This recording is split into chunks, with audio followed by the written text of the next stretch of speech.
So the way we're going to do this is there's a mic up front. If you want to ask a question of these fine gentlemen, line up at the mic. I will call on you to ask a question. Just a good tip for everybody here so we can get in as many questions as possible. Questions tend to start with a W or an H, not an I. It's a good tip for everybody out there. Any questions? I was wondering what that was. Well, that's the end of the panel. I appreciate everybody coming out to the Q&A. Oh, come on. I can kick it off. I also have some questions that I have from the internet, which is always the place you want to go. Geez, there's so much to cover here. For each, I actually want to know about you guys and your friendship. You know, probably one of the most famous in all pro wrestling. How did you guys first meet? How did that friendship develop over time? TV.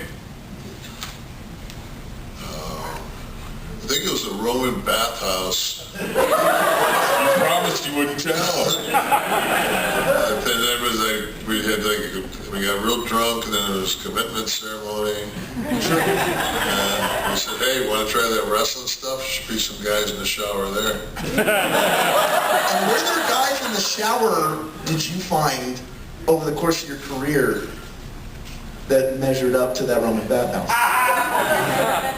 Well, that's why Scott and I were always true to each other, because nobody ever really measured up. I know you came here looking... A brother. Yeah. You wanted pro wrestling information, but really this is a great American love story. You guys got started in the business. Who are the people you looked up to? Who are your inspirations to really get started as pro wrestlers? I tried to look at all the guys who were successful and on top, and look what the common denominator was that they had. Like everybody can't be a muscle guy, because then muscle guys aren't special. So to me, I kind of ciphered it down to, you got to have a look. Everybody has to have their own individual look. Not everybody has to be a bodybuilder. Like guys like Jake, he had his own look. Then you have to be able to talk. And you have to have like 3-4 signature moves that only you do. And then hopefully you get pushed. And that's kind of all you need to be successful, in my experience. I was the biggest Scott Hall fan. I remember one time when Kevin and I had hooked up in WCW. We were both underneath jabronis, and we'd be on like third, and we always went to the gym together, so we traveled together some then. Remember, we hooked up back again working for Vince, and we were somewhere when I was wrestling Sean like every night, and Kev came in as the big heater, the big bodyguard. We were in the car somewhere, and Kev goes, man, you know why you're going to get over? And I went like, no, why, man? Why? He goes, because you got cool ring music. Boom, boom, boom. And nobody had like that Razor Ramon was like, had that Latin, everything else was so, Well, Austin ended up with your breaking the glass deal, right? Diesel was worked out pretty well. Diesel was the first one, like, break the glass, and then he came through. And Mick Foley stole your car crash. Right? I don't want to whoa, hold on, guys. I'm not starting a beef here. I'm trying to relate. Well, if you want to talk about stealing, how about that old Bullet Club thing? How do you feel about that? Like because ostensibly, sometimes they're saying it's a tribute to what you guys did, but does it also feel like, well, that's our gimmick, they're taking our gimmick and they're making money off of it? What is that like? No, there's a reason why you go to Las Vegas and there's 150 Elvis impersonators. Yeah. Because there's only one Elvis. I find it doesn't bother me. I know a lot of those guys. I consider it really cool, because the young people now, I go to appearances, little kids this big are come up throwing it up to me. I'm like, hey, how you doing? And I'm going down, when you get home, ask your dad where that came from. But yeah, that kind of stuff doesn't bother me. I think it's great. Because a lot of those guys grew up watching me and Kev, so it's really cool, because to be in the old-timers position now, because now when we go to events and go to shows, it's different for me now because I know it's like being a young guy on the roster and sitting in catering going, oh my God, Capital up there, you know, there's Killer Kowalski or something like that, like all these guys that I grew up watching going like, wow, you know. I remember the last time I worked at Tokyo Dome show, I was at TNA, I was probably 55, 54 years old. And after the show, I took out Bryan Danielson and Finn Balor. And took them to Roppongi and just got them brain dead. And basically, and basically left them in the bushes and you know, in front of the Keo Plaza. And so, you know, jump forward, and now we're at SummerSlam. That's when they're whatever that new place is that they don't run the Garden anymore. Barclays. Yeah, in Brooklyn. So Finn's in the car with us, and he's driving over to the arena with us. He's you know, and I'm looking at him. He's got facial hair and everything now, and he looks nothing like, you know, the kid that I remembered. Not that I remember much about that trip anyway. He told that story, and I was just like, and then he said to me, like, because there's always, every time I talked to Danielson, always had this same thing, like God, somewhere, like in the locker room somewhere, like I've spent time with this guy. And I'm thinking like, oh, that's the two guys that and then he's called that being Nash dead or brain dead or whatever it was. And later on, but it was, and the thing is that, like, you know, and you know, I'm kidding when I say that I'm offended with that, because to me it's just like, and you know why Finn's going to get over? He's got a cool entrance. When I hit that light, he does the... Yeah, he does it. Everybody, the whole audience does it. Feels very biblical.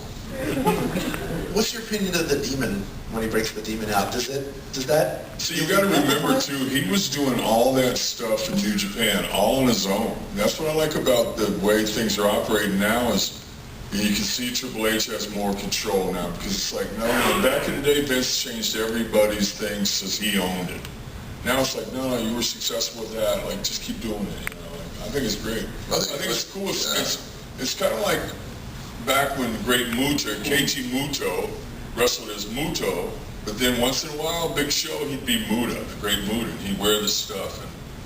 And one thing that I noticed about it, though, was my son pointed out to me that when Muta wrestled different, when he was in different characters. So I mentioned that to Finn one time, like, hey, bro, you know, I think it's cool you're doing the two things, but remember Muta wrestled a little bit different. Like, maybe Henning, maybe you should, but I think he's doing great. Yeah, I mean, to me, it just, the demon character is basically a rip-off of Venom. Well, I mean, it kind of is. Which is, I mean, which any kind of correlation to Marvel, I mean, Marvel's print money. You know, so I mean, to me, if you take pro wrestling and make it, you know, cross it with a Marvel type character, I mean, that's just somebody that knows what the hell's going on, knows how to market himself. I mean, unlike WCW did, when they paid Kiss $1 million to come in and lip sync one song.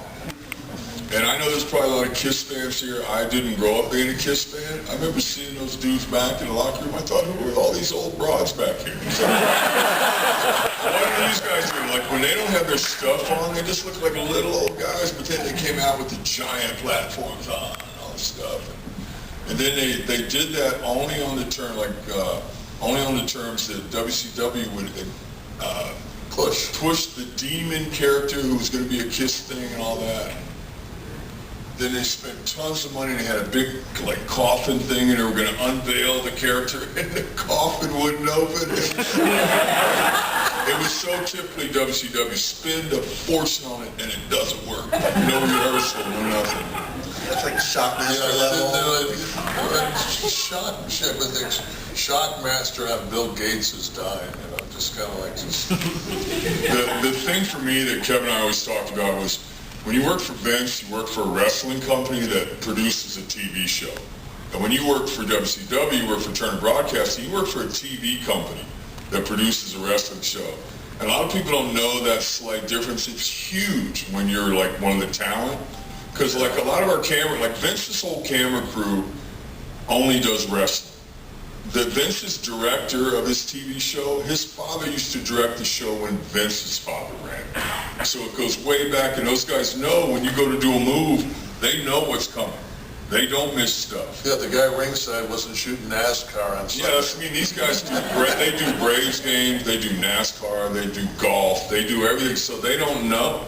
Like, they miss stuff all the time. It'd be like, That's one of the things that I'll say about, like, with Triple H and his, influence in the business now, is when he came up with the NXT idea, the one thing was to have a, basically, minor league to feed the Raw and SmackDown, but it be controlled by them and teach them, so they only learn. But one of the second thing was they wanted to do it at someplace steady. And if you've ever seen the product from day one, when you walk down the ramp, it kind of mimicked Raw. The barricade, like the actual, because a lot of people that have never wrestled, whether you walk into an arena that holds 12,000 or you walk into an arena that holds 100,000, the only time you see the vastness of that crowd is when you walk up wherever you are, that platform, whatever, and the people, once you walk down that ramp and get next to it, once you step into that ring, you'll still get that vastness. But as soon as that bell rings, all you see is that little, that working space. You're not, it's just. But the thing that Paul was telling me when he was putting this concept together was, he said, the biggest thing is we've got guys that have been carrying these cameras for 30 years. And we've got to get guys to learn, give them a place to learn how to shoot this. So they're putting together, with these Full Sail people, they're putting together a production crew, truck guys that basically all just do nothing but wrestle. So that's the beauty of that whole thing. I don't know whether I told that long ass story. I want to know what it's like to work with Mr. Perfect. I had the pleasure of being around Curt a lot in my career. We were in the AWA together in the mid-'80s, and we hooked up again in the WWE, and then we left there when NWO was hot. Curt was part of the NWO.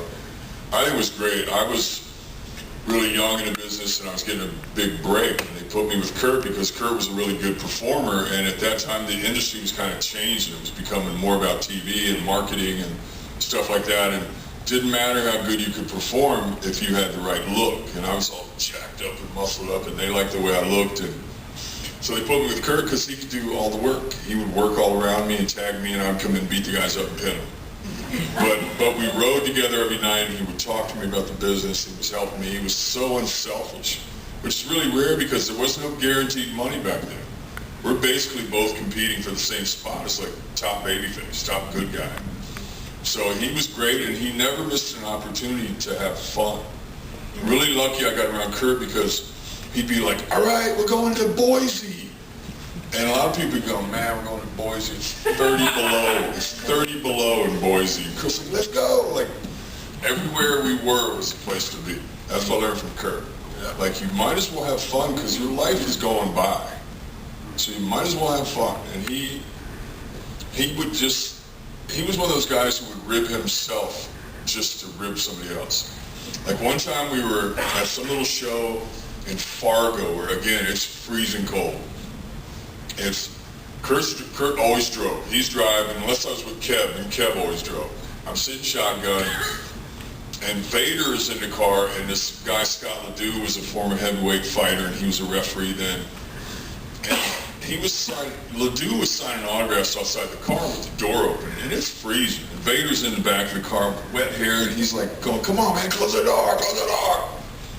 And so then they kind of got into it because Ledoux was like, hey, these are fans, man. I believe in giving the fans. He's going, do what you want, just close the door. So they kind of got into it. And Ledoux, we're in a Chevy Blazer. Ledoux climbs over the back, gets in the back where like the suitcases are. And he's pouting and he's drinking his Jack Daniels right out of the bottle. We got about a 4-hour drive back to Minneapolis. And this is the kind of guy Curt Henning was. He just did this with the steering wheel the whole way. Because it was windy and snow, and Curt was going, man, the roads are really bad. He did it for a 4-hour drive just because Ledoux was in the back drinking that whiskey going like, Ledoux finally went, put the window down, put the window down. Curt put the back window down. He had a white Blazer. Ledoux puked out the Blazer. It froze on the Blazer. And Curt left it there for a couple weeks. Anytime he walked by, he goes, oh, see that? That's what Scott Ledoux threw up on my truck. That's one of many stories about being around Curt. Every time I think about him, I smile.